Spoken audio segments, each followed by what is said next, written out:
Hey there guys, how are we doing? Glenn here from the Beardy Man Craft Beer channel. Thanks very much for joining me on another homebrew episode. Now, this is a homebrew episode with a twist. As you can see, I'm not in my kitchen. So where am I? Well, I'm here in the picturesque countryside of Ballykilcavan, Stradbally, County Laois in Ireland. Why? Well, I've kindly been invited by Ballykilcavan Brewing Company to brew a clone of their Millhouse Session IPA on the Grainfather here with them in their wonderful brewery. This is the first of a new series of videos where I'll be cloning some classic Irish craft beers from some exciting breweries around Ireland. So if it's your first time here on the channel, make sure to subscribe. And guys, if you like the videos, please show your support and give us a thumbs up. My aim over the coming episodes is to bridge the gap between amateur home brewing and commercial brewing. The professional brewers I meet along the way will share their advice, their tips and recipes with the purpose of spreading the love of brewing. In this Ballykilcavan Brewery Clone episode, I'll be teaming up and brewing alongside innovation brewer Joe O'Driscoll. Throughout the brew, Joe will explain more about the ingredients of this clone while providing some assistance, advice and tips. Will kind of dissipate and the maltiness will come through. But generally, I also get to meet owner David Walsh-Kemmis, who'll give me an insight into the history behind the Walsh family, the farm and the brewery here at Ballykilcavan, while also sharing his visions for the future of the brewery. Yeah, I mean the family's been here since the 1630s, so my ancestors came up from Kilkenny, they leased this place out and they bought it about 20 years later. And I think because it's been in the family for so long, every so often we have to reinvent it. After all that, I'm then off hop picking with some of the locals to collect hops for a fresh hop beer the guys will be brewing up later in the brewery. Then it's time to kick back, relax with a beer and enjoy barbecue with the group. Now the term Session IPA describes a category of beers marketed for their hop-dominant flavour profiles at sessionable levels of alcohol. It's differentiated from American Pale Ale by typically being lower in alcohol and usually having more hop-dominant profiles. A 3.5% Millhouse Session IPA is double dry hopped. 100% of the base malt used in the recipe comes directly from the family farm here at Ballykilcavan and gives this session a lovely balance. So let's take a look at the details and ingredients for this incredible Millhouse Session IPA clone.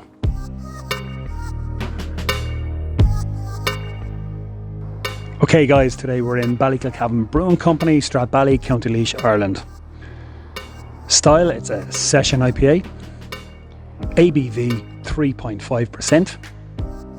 Bitterness 59 IBU. Our original gravity 1.035. And our final gravity 1.008. Today I'll be brewing on the Grainfather. Batch size is 25 litres. Strike water volume 13.7 litres. Sparge water 22 litres. This will be an infusion mash at 67 degrees Celsius for 1 hour. Will be batch sparging. Boil time 60 minutes. And our fermentables, we've Irish ale malt, Belgian wheat, flaked oats and Belgian Munich. Our hops, we've Amarillo, Azacca and Citra. Be dry hopping for 3 and 6 days. Our yeast is Jarvan GV12 ale yeast. Hey there Joe, how are we keeping? Glenn, pleased to meet you. Thanks very much for inviting us here. This is a great place. So Joe, tell me a little bit about this Millhouse Session IPA that we will be cloning today. well, the Millhouse is basically it's the first Session IPA that we've done, and it was the first one that went into a can for Ballykilcavan. It's pretty on trend at the moment, so it's very hop forward, nice and sessionable. Went for some really tropical and really aroma kind of punchy hops in it, and then really balanced it up with some Ballykilcavan pale malts, some Munich and some oats as well, just to give it some nice mouthfeel. Really like the aroma in this one. It gives a nice kind of tropical punch in your face when you get it first, particularly when it's out of the tank.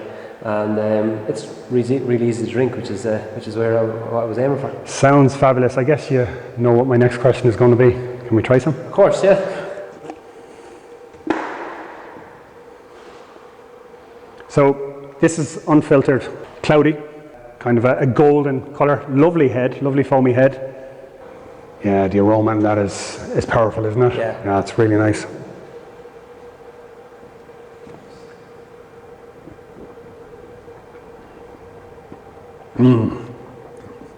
Yeah, very fresh, very refreshing, and very, very hoppy. Really intense on the hops. It's actually delicious. Now, before we get stuck into brewing, tell me a little bit about water adjustment and why it's important for not only commercial brewers but home brewers too. Well, all the water that comes in here is from our well, and it's through an RO system, so it's completely clear, which gives us complete control over what styles we want to brew. We're not hamstrung into just a style that suits our water profile. And if you take that home with you as well, if you want to take out some chlorine that's in our water and things like that, just with some simple treatments, it will really give you some great results. So, Millhouse Session IPA, how did the name come about, Joe? Well, after some debate between the team here, we couldn't come up with a good name, so we put it to the public, and I think it was a really good idea because it's I think for small breweries and independent breweries, it's really good to keep a rapport built up with the customers and with your fans, and so we put it out on our social channels that we put a brief description of the beer and the flavour profile and some little backgrounds about the farm and things like that, and we got some great suggestions in. It was phenomenal the amount of names that rolled in, some brilliant, some not so brilliant. And in the end, one of them tied in so well because a guy called Andrew Man, who's he's a beer blogger and a champion of Irish craft, and he knew he'd been here before. He knew our story, and he tied in the Millhouse, which is a wonderful building, which will be our tap room eventually, and the IPA, which worked nicely, and he won a case of beer for himself as well, which he was happy with. Good man, Andrew Man. Okay, so we're adding our grain.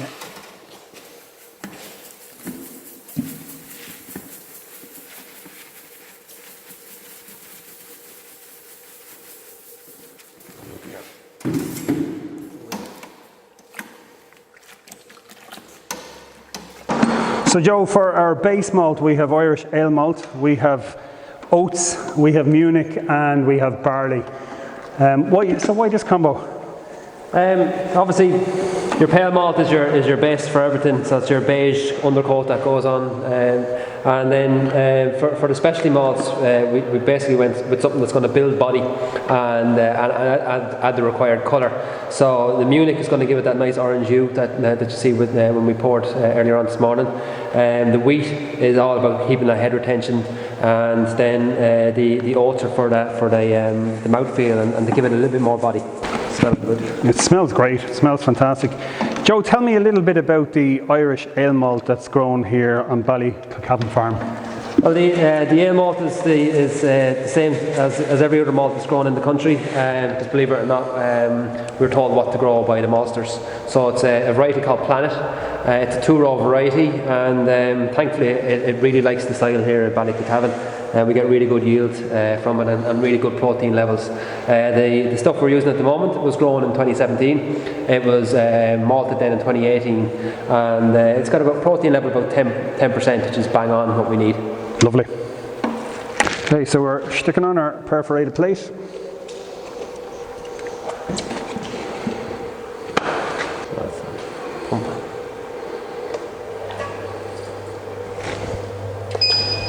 So Joe, we are doing a single infusion mash. Many commercial brewers rarely concern themselves with other than a single infusion mash. Why is that?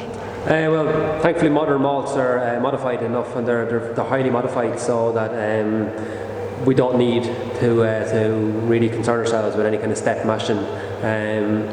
Basically, once you're getting that in that temperature range between 65 and 67, you're going to extract all the fermentables that you need, and that the conversion takes place really simply now. Even modern pills, which was traditionally very under-modified and would need a lot of step mashing to get the extracts right. You can do a single step infusion with those as well, which is really good. It's really easy for us as well. Great. So now I want to meet the man who started it all, David Walsh-Kemmis. David, how you doing? How are you? Glenn, pleased to meet you. Thanks so much for having us out here in the brewery. It's an absolutely fantastic place. Really excited to be doing the clone here of Millhouse Session IPA, but wouldn't mind asking yourself a few questions if that's okay. Yeah, brilliant. David, 13 generations of the Walsh family have farmed here in Laois since 1639. Tell me a little bit about the farm history and how the brewery later came about. Yeah, I mean, the family's been here since the 1630s, so my ancestors came up from Kilkenny, they leased this place out and they bought it about 20 years later. And I think because it's been in the family for so long, every so often we have to reinvent it. So people have done different things here just to try and keep the farm viable and keep it, keep it in the family, which is really the most important thing for me. So when I came in here, it was a nice viable tillage farm, but tillage has been under pressure for quite a long time with low prices. So I felt I needed to do something different. I needed to diversify it, and because I had the interest in brewing and because we brewed the malt and barley already, I thought a brewery was the best way to go. So the brewery won a Bort Malt Grower Award in 2014 and then later won the Best Barley Cup for Waterford Distillers Growers in 2016. Since the opening of the brewery at Ballykilcavan, you're now able to use your award-winning barley to produce your own beers. Tell me a little bit about this award-winning barley and where it's malted. We've been growing malt and barley here for at least 3, probably 4, maybe even 5 generations. And I suppose part of the reason for that is that the ground really suits it here. It's nice light soil and it just means we can grow really good crops of malt and barley. I mean, I would always say that Ireland is one of the best places in the world for growing malt and barley, just because of a combination of the soils that we have, particularly in the Midlands, and also the climate as well. So we can get it sown early, and it means it's got a nice cool summer to mature at its own pace. It's never under pressure, and that means it generates the best possible flavours and the best results when we get it into the brew house. Yeah, we've been lucky enough. We've won a couple of very nice awards. We've got a Bort Malt Award back in 2014 for barley growing, and then 2016 we won the overall Best Barley Cup for producing for Waterford Distillery. So what we do at the minute is we grow our own barley for the brewery here, and then we're also growing for Waterford Distillery. But I mean, that was a nice prize to get, because the prize was a little tub of whiskey, which I haven't got yet, but I'm really looking forward to when that arrives back up at the house. You have a small but expanding hop garden here on the farm. Tell me a little bit about that and the fresh hop brew that you'll be brewing here tomorrow. I decided, because we're growing the malt and barley here, because obviously the water is being sourced from here as well, and hops are obviously a main ingredient in making any beer, it'd be nice to have a small hop garden here. We're never going to be able to produce all the hops that we need to keep us going through the whole year, but if we have enough to do 1 or 2 batches in the year of all the dry ingredients coming from the farm, so the hops, the barley, and actually the water as well now coming from the farm. So we set up the garden about 4 years ago, and then 2 years ago this year we got our first full harvest out of it, and it's actually quite hard work picking hops. It's not hard work, but it's quite time consuming. So I put a thing up on Facebook. I said, look, I need some volunteers to come and help picking hops, and we'll give you some beers afterwards. And I had to shut it down after like about an hour. We were inundated with people coming to do it. And it's actually very nice, because those same people keep coming back year after year. So we'll have about 30-35 people here tomorrow. Now we've put in a proper hop trellis this year, so we'll actually have to cut them down and pick them on the ground. We'll get all the hops we need. And because this is the first year that the brewery's here and operational, we're actually going to brew with them on the day. So we'll get the hops, we'll divide them up into the bittering hops and the late addition hops. We put them into big muslin bags, because we don't want to clog up the kit with whole hops, and then we'll actually be brewing with them on the day. So we're on a schedule tomorrow, because the hops have to go in at a certain time, but we should have them picked and ready to go in time. The Irish craft beer industry is constantly evolving, with new breweries popping up from north to south. How does Ballykilcavan Brewery keep competitive in that environment? You're right, it's a very competitive space. I mean, for us, I think a lot of it is just trying to get the message out there about who we are, our ethos, I suppose our production values. I mean, you can see the brewery around here. It's a small brewery. We try and do everything as naturally as possible. And also our ingredient provenance, the fact that, we're growing all our own barley here. We have the water coming from the farm as well. So we're trying to keep the ingredient sourcing as local as possible. After that, it's a bit of the story. I mean, we actually find that people engage really well with the story of the family and the story of the farm. And then it's also about bringing out new beers and new exciting beers. We're very lucky we have Joe here, who does a lot of fantastic recipe development. So we have the canned range out now. We brought the first 2 cans out a few months ago. We'll have another couple of cans out before Christmas, and they go really well. It nearly hits a different sort of slice of the market than the bottled beers. The bottled beers actually at this stage are probably the more traditional beers. Even like the IPA is I think it's a really nice, easy drinking IPA. But then when you go into the likes of what we're brewing today, the Millhouse, it's a different type of beer. It mightn't appeal actually to the local market here quite so much, but it does hit a broader range of people. Okay. What visions do you have for the brewery over the coming years? I think the first thing for us is to expand the production. So now that we're in here, we're not really limited in terms of how much we can produce, it's just how much we can sell. So it's finding new markets. I'm off to France next week to a trade show and a beer festival down there, so we're obviously looking to make contacts down there and start getting beer out of the country as well as around the country. I think it's a lovely piece of kit here, and we just need to use it as much as possible and get the best possible use out of it. Really, probably the next big stage is adding a tourism element to it. So we do tours already. We have the nice Millhouse outside, which we're going to set up as a tasting area, a reception area, and we're going to look at putting a tap room in there as well, so people will actually be able to come in here, do the tour of the brewery, and then go out and sample some of the beers outside, which I think would be a great addition, and really looking forward to moving that in. And that's those are the two main areas that we have to look at. Try and get the output up, and then get more people in to come and have a look at it. Would you like to come and have a quick look at the brewery? Absolutely, yeah. Brilliant. Yeah, go ahead. Thank you.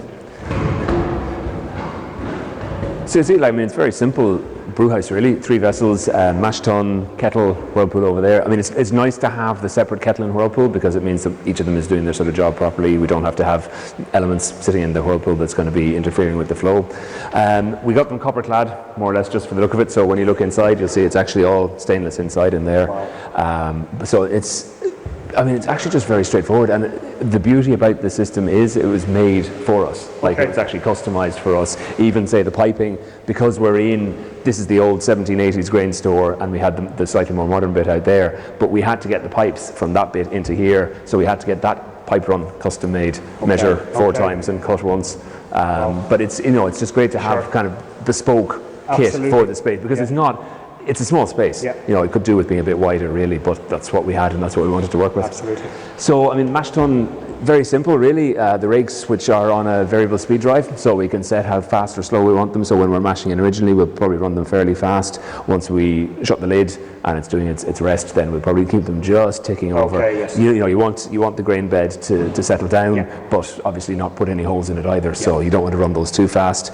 From there it just runs forward, so we use this to basically control the flow rate going through. If you put it through too fast from here, you're going to create a hole in it, you're going to start to see grains coming through, and obviously you don't want that going into the kettle. So we use the sight glass there. Once the level is stable, we're kind of flowing at the right kind of rate once the sparger's going in and the wort's going out through the sight glass. So we try and keep that level, bring it into the kettle, and then kettle again, very, very simple. Couple of propellers there just to keep it mixed, and particularly I suppose as we're bringing the worts across, just to keep the gravity sort of consistent throughout it. And then 3 elements down there, so we can turn them on individually depending on whether we're heating it up or actually just trying to maintain the temperature. We'll have either 2 or 3 of them on, and then from there comes into the whirlpool, and then we're just whirling it around at that stage, get all the chub to settle into the middle, bring it through the plate heat exchanger, and then into whichever fermenter we're going to ferment with. And the fermenters, again, are just very simple, straightforward design. So we have 6 of them, 5 1,000 litre fermenters, and then the big fermenter at the backs. But they're all exactly the same. It's just a case of whichever one is going to be free at the time. That's the one we brew into. Lucky number 4 is my favourite fermenter, just because that's my favourite number, and it's kind of in the middle. So if we're packaging, it's actually easier. Whereas if you're in one. It was the first one we brewed into, and the first beer actually turned out pretty well. So yeah, it's fine, But I like even numbers, so we tend to brew into 2, 4, and 6 if possible. But actually not if we're dry hopping, because that's a nice little climb to get up to the top of 6. So if we're dry hopping anything, we'll put them into one of the smaller ones. Very good. But it's just very straightforward. Airlock here, just to make sure that we're not going to blow them up. They have a pressure release on the top anyway, so they're all set to the right pressure. That we're not going to do any damage to them. And then 2 outlets at the bottom. So we have one with a standpipe and one at the bottom. So once we're dropping yeast off, we'll drop it off the one that's right at the bottom. And then when we're taking the beer out, we'll generally actually take it out of the standpipe. So we'll leave that. It's only maybe 20 litres at the bottom, but it just is probably the 20 litres that will adversely affect the quality of the beer. Sediment. Yeah, pretty much. Yeah. So we take them out of the standpipe, and then they're all hooked up to the cooling system. So that's the lager. That's about, I think, 8 weeks in there at the minute. It's probably got at least another 3, maybe another 4 weeks to go before that's going to be completely cleared. So all we're doing, we don't filter that, we don't do anything clever with it. All we do is just drop the temperature down as low as we can get it and let all the yeast settle down naturally, and then take it out. So so that's chilling away. We have then we have an IPA, the bin bone, and then we have the two at the end free. So we're brewing the fresh hop tomorrow, so that'll go into probably the big one, and then we're brewing again on Monday, and that'll go into number 5. David, that's been excellent. Thanks a million for your time. No problem at all. Very good. Thanks for coming up. All the best. Thanks. I'll get back to Joe. Joe! So Joe, our session IPA is mashing away, and we'll get back to that again shortly. You are Innovation Brewer here at Ballykilcavan Brewery. What does that title mean, and what does your role here involve? Well, Innovation Brewer, basically, I'm kind of the mad scientist of the group, so I come up with the recipes, and I work with them right through from conception through to recipe development, sourcing the materials for the recipe, and then building the recipe in terms of putting it together, getting it right in terms of what we need for commercially, because when you're looking at it from a homebrewer side of things, you can kind of use whatever you want. When you try and scale up, that's kind of the difficulty that I found. And then once you're happy with the recipe and how it looks, it's moving on to the pilot kit that we saw earlier on, and then into the big kit. That's the main role in terms of innovation. It's trying to keep up with the trends, making sure that you're kind of on trend and producing good beer. So you'll be doing a fresh hop beer here tomorrow in the brewery after the hop pickers have collected the required hops. There's so much talk around freshness when it comes to IPAs, etc. How do we know when a beer is at its peak?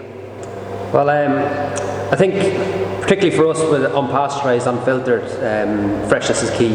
I think within the first 3 months, the beer's at its peak.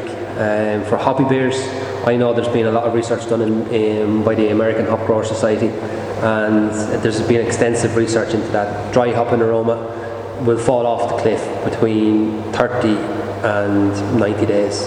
There's no set time, because everything is a little bit different, but it will fall off the cliff. For me, you're going to start seeing after about 3 months a little bit of, say, oxidation creeping in, a little bit of the sparkle is gone, and for hoppy beers, you'll see that hopness and that freshness and the big bang of aroma that you're going to get when you open the beer first will kind of dissipate, and the maltiness will come through. But generally, your beer doesn't really go off unless it's infected. So you can still drink a beer after a year, 2 years, but you may see some slight differences. It'll just lose its sparkle, I suppose, is the best way to describe it.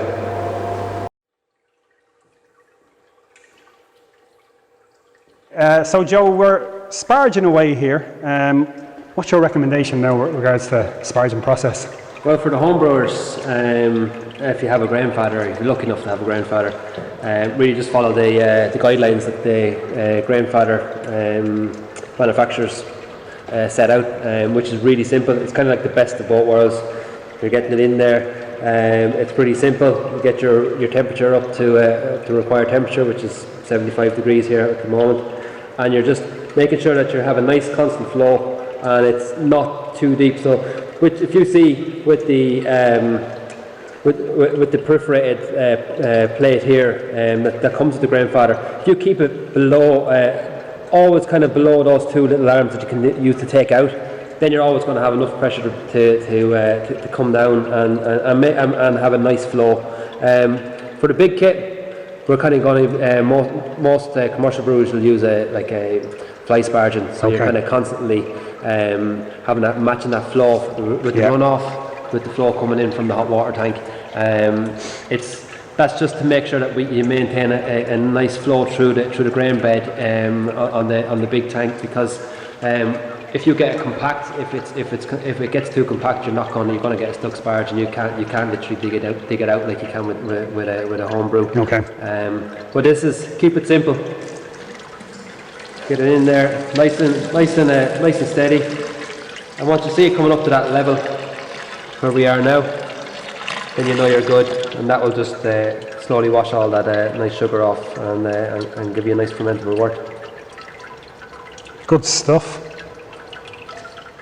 Okay, Joe, so we're ready now for our 1 hour boil and our hop additions. We've 3 varieties of hops required for this clone, totaling approximately 250 grams.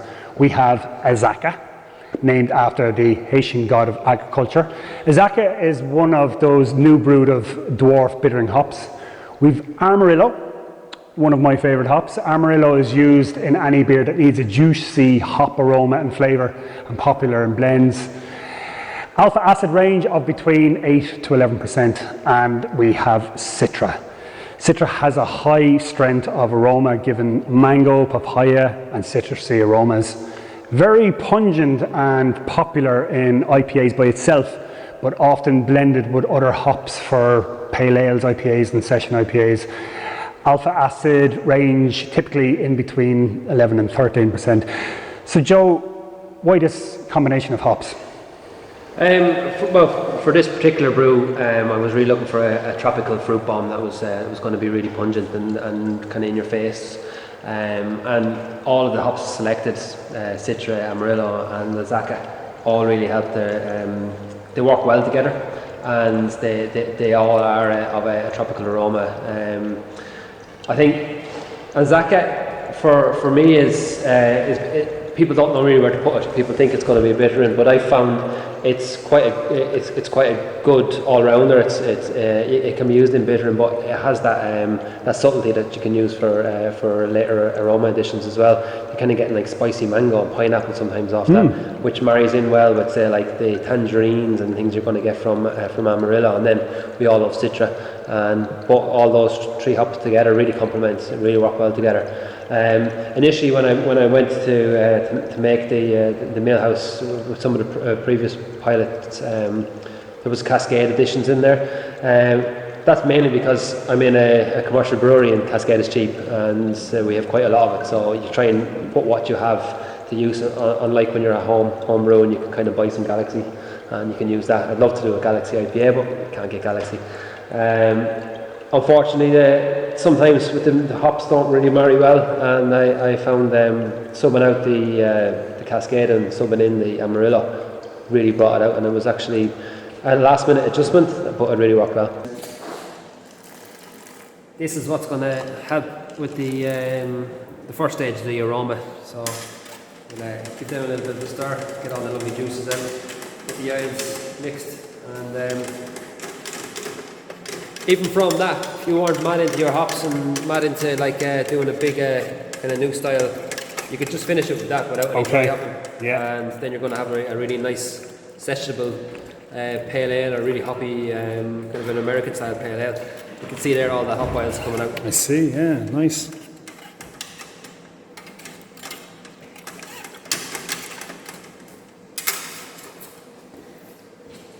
As much contact with the hops as possible. That's how you do it.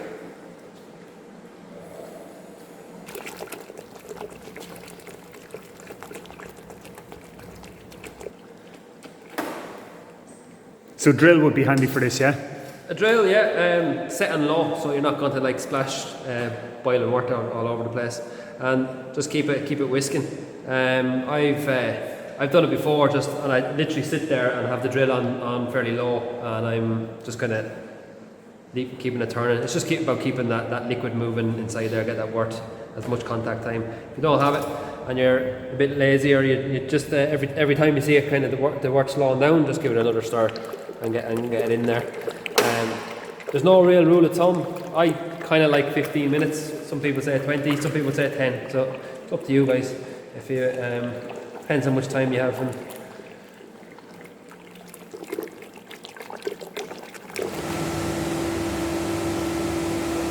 So this is the start of our boil.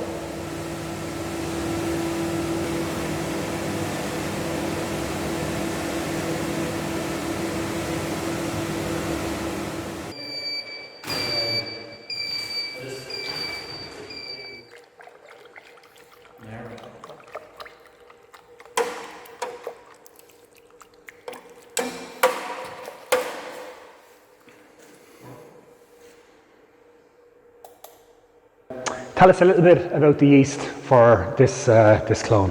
So the yeast that we use for a lot of our pilot batches and for messing around with in the breweries, the Girvan GB12 yeast, I kind of stumbled upon it years ago looking for SO4, and they're out of stock, and I came upon this one. Basically it's a Nottingham yeast. It's an English ale yeast. It's very, very neutral, which is good for what we're doing here today. We don't want any kind of yeasty flavours coming through. It works like really nicely. It gets active really well, really quickly, and it drops down. Doesn't dry out too much, so it's nice when you're doing some beers like we're doing today. For the big brews, we kind of always use a SO4, and it's basically our go-to for all the ales that we use in house. Okay.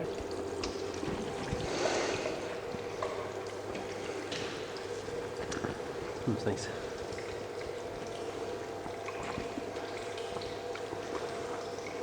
It's actually the best wort I've ever tried. Anything else is just like cabbage juice that I've kind of created on the Grainfather. So once we're full here, we'll pitch our yeast, and then we're good to rock. That's all she wrote.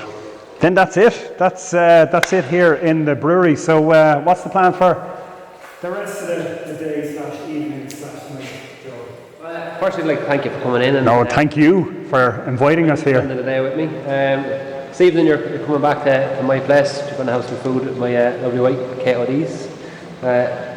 She's a fellow Instagrammer and blogger. Yes. And then we're going to go into town, into probably one of the best craft beer places in town, in their town, Hearts Bar and Grill. Excellent. For some nice, I think they have a couple of my beers on tap as well. So we'll, whatever your beers are, or my beers. Joe, it's been a fantastic day. Thanks so much. Thanks a million, lads.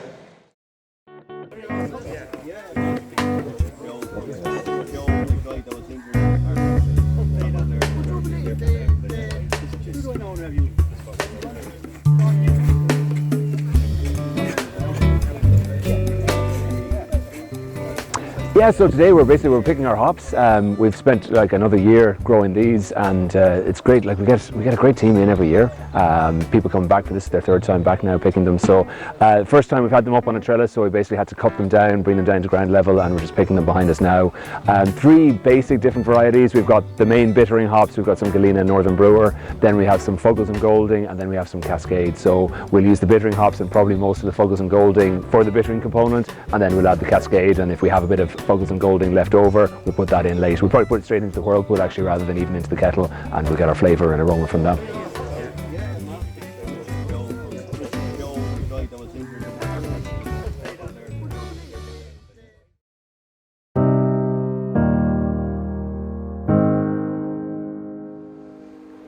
Here at Ballykilcavan Brewing, their ethos is to use the best quality ingredients that they can get their hands on.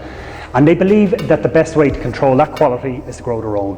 100% of the barley they use to make their beer is sourced here from the farm. Ireland is well known as a fantastic growing region for barley and is arguably one of the best growing regions in Europe. Now, Ballykilcavan are not the most efficient brewery in the world, deliberately so. All of their beers mature for longer, are unfiltered, unpasteurised and naturally bottle conditioned.